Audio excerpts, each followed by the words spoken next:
सारे देवी देवताओं का जो श्रृंगार होता है, सारे देवी देवताओं को जो पुष्प समर्पित किया जाता है, सारे देवी देवताओं का जो श्रृंगार किया जाता है, उसमें पुष्प भगवान अगर ऐसे हैं तो पुष्प आप भगवान के सामने इस तरह से रख देते हो। भगवान ऐसा चढ़ाते हो, नहीं चढ़ाते। नारायण को भी ऐसे चढ़ाओगे, लक्ष्मी को भी ऐसे चढ़ाओगे, राम को, कृष्ण को, ठाकुर को, सबको, जगदम्बा को। पर केवल एक देव अधिदेव महादेव एक ऐसे हैं जिनको पुष्प बेलपत्र जो भी समर्पित करी जाती है वो भगवान शिव के ऊपर उल्टी समर्पित करी जाती है, क्योंकि आपका और ये आपका समर्पण है। हमने ये आपको प्रदान कर दिया, ये आपको दे दिया। पुष्प चढ़ाने का मतलब और बेलपत्र चढ़ाने का क्या मतलब है? बोलिए, आप भगवान को फूल क्यों चढ़ाते हैं? अच्छे दिल से बोलो, बिल्कुल है। ऐसा मत सोचना कि कथा चल रही है, आप तो ये सोचो कि अपन आपस में बात कर रहे हैं। बहुत दिल से बोलो कि भगवान को फूल क्यों चढ़ाया जाता है। कभी पुष्प ने आपसे आकर कहा कि मुझे चढ़ाओ? अरे बोलो तो जानते, भगवान को पुष्प क्यों चढ़ाया जाता है? किस लिए चढ़ा? भगवान खुश हो। ठीक है, और कोई उत्तर देगा? भगवान सुगंध के लिए, ठीक है। अपने आप को समर्पण करना, बिल्कुल सत्य बोले हैं, जोरदार ताली बजाइए, बहुत सुंदर बोले, बहुत बहुत। पुष्प चढ़ाना क्यों चढ़ाना? क्योंकि पुष्प के माध्यम से आप भगवान से कुछ कह नहीं सकते कि आपको क्या क्या चाहिए, पर ये पुष्प जब हम भगवान को समर्पित करते हैं तो ये फूल हमारी ओर से भगवान से निवेदन करता है, हे नाथ, हे शंभो, हे नारायण, जैसी मुझ में सुगंध है ऐसी ही जगत में इसकी सुगंध बनाए रखना, जिसने समर्पित किया है। प्रभु, जैसी मुझ में कोमलता है, जिसने आपके चरणों में समर्पण किया है, उसमें उतनी कोमलता बनाए रखना। प्रभु, जैसे मैं सुंदर हूं और आपके चरणों में आया हूं, ऐसी ही सुंदरता इसकी अपनी जिंदगी में बनाए रखना। जितना मुझ में रस है ऐसा ही रस तत्व इसमें बनाकर रखना। आप इतनी बात भगवान से रोज नहीं कह सकते। एक वो कौन सा डे होता है रे बाबा, उसमें सफेद फूल दो तो उससे ही मालूम पड़ जाता है, लाल फूल दो तो उससे ही मालूम पड़ जाता है, भगवान जाने है। तो उसमें वो मुंह से बोला नहीं जाता, उससे फूल देकर समझ जाया जाता है कि फूल का तात्विक अंश क्या। बहुत ध्यान देना। तो दुनिया के लोगों ने ये फूल को लिया तो पुराण से लिया कि फूल का मतलब क्या है, हम क्यों दे रहे हैं, और बिना कुछ बोले तो भी समर्पण हो गया। तो ना जी भर के देखा, ना कोई बात की, बड़ी आरज़ू थी मुलाकात की, ना कुछ बोले, समर्पण कुछ।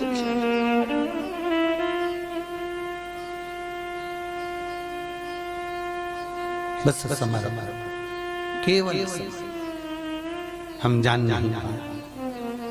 तो पुष्प यदि भगवान को दिया गया है तो उसमें हमारा समर्पण है, उसमें हम भगवान से प्रार्थना नहीं कर सकते, तो पुष्प हमारी ओर से प्रार्थना करता है। तो पुष्प चढ़ाने का तरीका होना चाहिए। पुष्प की जो ये डंडी है ये कभी भगवान की ओर नहीं होना चाहिए। किसकी ओर?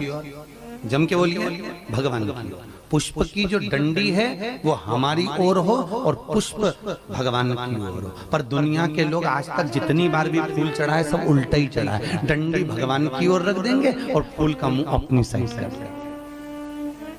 मतलब सुंदरता हमें दिखना चाहिए, भगवान को भले डंडी चुभती रहे, उसमें श्रेष्ठ। समर्पण अगर भगवान को कर रहे हो तो भगवान का सुख देखिए। अब पुष्प की बारी हो गई, अब आ जाओ बेलपत्र पर। शंकर को बेलपत्र क्यों चढ़ाया जाता है? पहला कारण, शंकर को पार्वती के नयन अश्रु से निकला हुआ यह बेलपत्र अति प्रिय है, एक। दूसरा, शंकर को बेलपत्र इसलिए दिया जाता है क्योंकि इस बेलपत्र में एक जो पत्ती है वो भगवान विष्णु की दी हुई है। आपको कथा में कहा था भगवान के दो नेत्र थे शंकर जी के, नारायण ने एक प्रदान करा तो कितने हो गए? 3। तो त्रिगुणाकार प्रभु को भगवान विष्णु ने लक्ष्मी जी के हस्त कमल से लेकर ये बेलपत्र समर्पित करते हुए कहा था कि नाथ इसमें एक नेत्र मेरा है। अर्थात हम भगवान शंकर को रोज अपना नेत्र नहीं दे सकते, हम शंकर को अपना नेत्र निकाल कर नहीं दे सकते, हम शंकर को रोज कमल समर्पित नहीं कर सकते, हम शंकर को रोज नूतन पुष्प समर्पित नहीं कर सकते। तो बेलपत्र कमल का भी काम करती है, बेलपत्र नूतन पुष्प का भी काम करती है और बेलपत्र नेत्र कमल का भी काम करती है जो भगवान को समर्पित की जाए।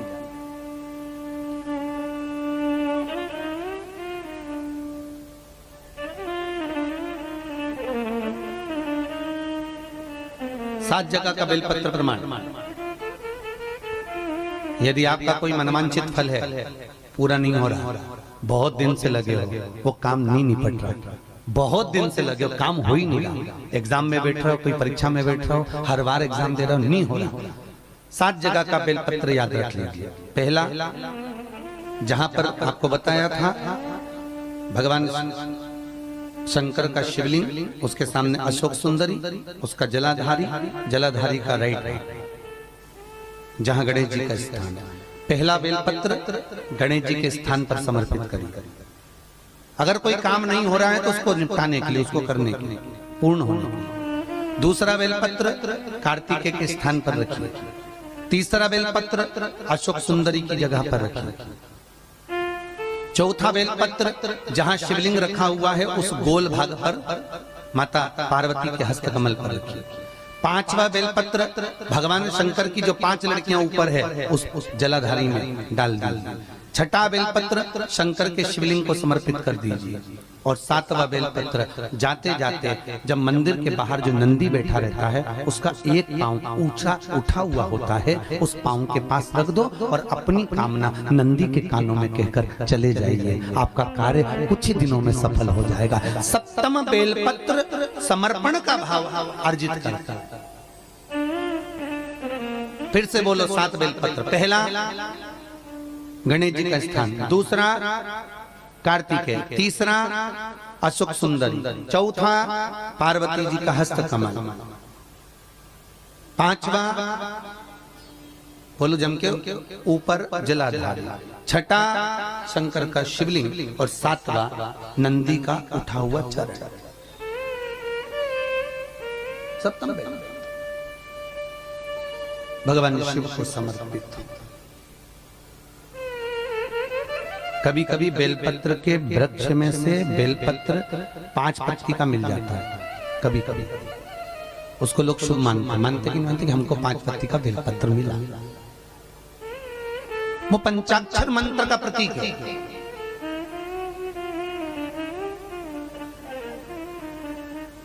भगवान शिव अगर मान लो 5 पत्ती का बेलपत्र आपको अगर प्राप्त हो जाता है तो उस बेलपत्री पर ओम नमः शिवाय, ओम नमः शिवाय, ओम नमः शिवाय लिखकर भगवान शंकर के शिवलिंग पर समर्पित कर देना चाहिए। ऊपर से थोड़ा सा शहद चढ़ा देना चाहिए, शहद चढ़ाकर जल समर्पित कर देना चाहिए। उसी बेलपत्र को लेकर अपनी कामना कर कर घर जाना चाहिए। वो पंचाक्षर मंत्र का पूर्णता का भाव देने वाला बेलपत्र होता है। पूर्णता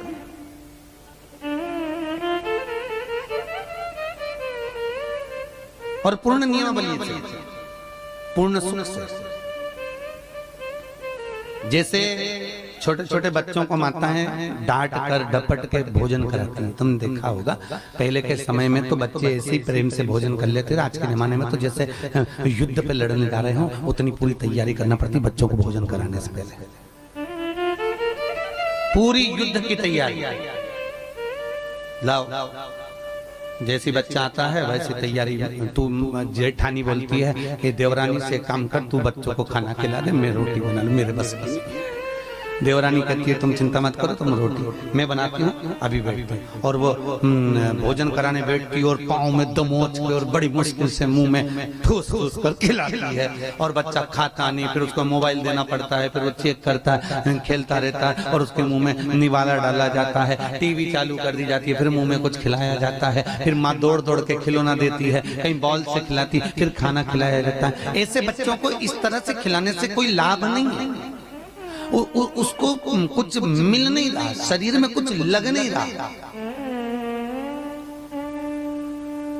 उसके लिए केवल एक ही काम, सोमवार के दिन कोई बच्चा जो चीज खाता हो, वो चीज जो बच्चे को अच्छी लगती हो, वो वस्तु, वो भोजन एक पीपल के पत्ते पर, काय पर लेके जाना है, जम के बोलिए, पीपल के पत्ते पर रखकर शंकर जी को भोग लगा दो, अशोक सुंदरी वाले स्थान पर, ठीक है।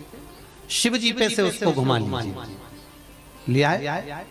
जब घर पर आओ, घर के बाहर उसको देहली पर, थोड़ा सा देहली के पास में उसमें से थोड़ा सा निवाला फलक दीजिए, ठीक है। उस चीज को बच्चे को एक बार में खिला दीजिए। बच्चे को कभी अलग से ठूस ठूस के खाना खिलाने की जरूरत नहीं पड़ेगी, वो मुंह से मांग कर खाएगा, मम्मी मुझे भूख लग रही है, मुझे भोजन दीजिए। उसकी रुचिता है। तुम ऐसे ठूस ठूस के मार कर कूट कर अगर कुछ खिला रहे हो तो उसमें श्रेष्ठता नहीं, उसकी रुचिता होना चाहिए। और उस रुचिता में जो भोजन करेगा, उस रुचिता में वो जो रस लेगा, उसका सुख ही दूसरा, बस वो सुख महाराज। तो हमारा समर्पण भाव का होना चाहिए, बिना भाव का नहीं, बिना भाव। भगवान तुम्हारे चरणों